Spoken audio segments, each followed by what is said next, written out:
And I think our children and your children are having the opportunity to grow up more tolerant of difference.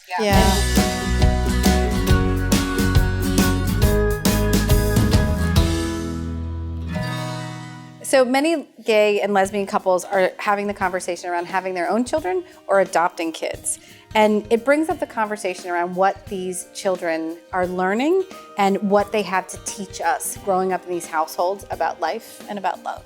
My reference point is I came out late in life, and my youngest was 9 months old when I came out. And my oldest was 3.5. And they're now 14 and 18. And there's not a damn thing wrong with my kids. They are normal teen girls, if there is there such a thing as a normal teen girl? But, you know, I don't see there having been any ill effect. In fact, when I first started writing with Tango, I wrote an article about my daughter and I having a very interesting conversation. And she told me she was, quote, dating a girl, and I flipped. I flipped. My homophobia came rushing out because everything I'd been told, you're gonna turn these girls gay, da-da-da-da-da-da, and it wasn't true at all. And so I think this misconception that if you buy into that, you are supporting the it's a choice conversation. You truly are. Because then it is a choice. You choose to be gay, you choose to be lesbian, and that's not true. Our kids are what they are. A good friend of mine has a baby bump too, and when it's two lesbians, they did artificial insemination, and when people say, oh, what are you having? Their response is, a baby. Yeah. That's so powerful, because then there's no gender talk whatsoever. Yeah. Yeah. So a recent study that came out found that children being raised in gay households are actually well-adjusted, happy kids. Mm-hmm. Yeah. That they're thriving well, they're happy and well-adjusted, which I think is wonderful. Yeah, so it just shows that we're doing things right. And I think it takes a lot of forethought, right, and preparation for us to have kids. We can't just go, oops, I got pregnant. No, there's a lot of planning and thinking about it and investing money, investing a lot of time. So I think that there's, we have a lot of love to give, and when we make that commitment, we really want it, we want it. We've decided we want it, and we're gonna work really hard to make it happen. So I think it's, it means something.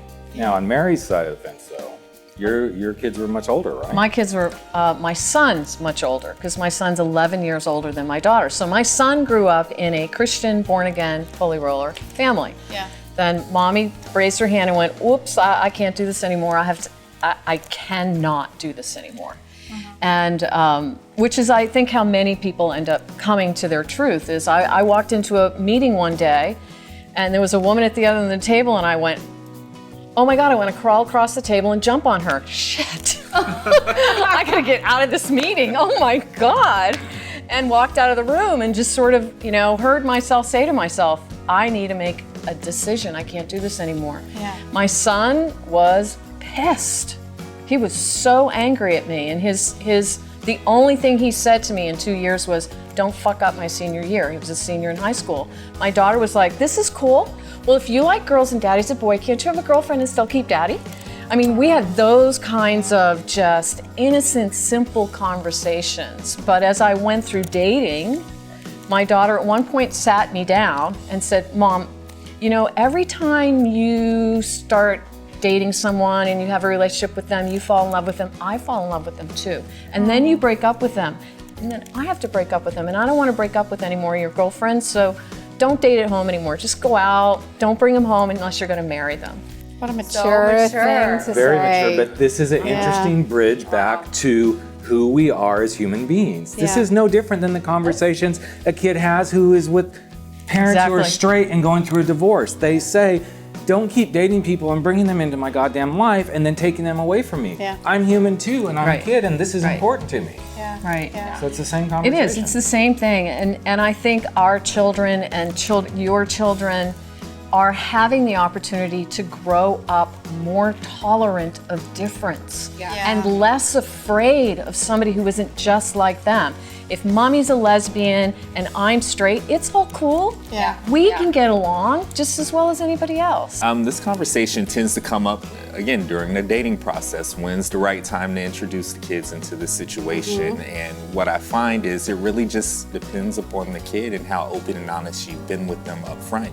If they know about your sexuality and you've been open to an extent, of course, you don't want to give them the gory details, but if they understand what gay and lesbian means, you know, a lot of times I've been finding that the kids are okay, like if they were to bring a potential love match home with them now. So it sounds like the question of having kids as a gay or lesbian couple is complicated, but there's a huge amount of thoughtfulness that goes into it because it doesn't just happen.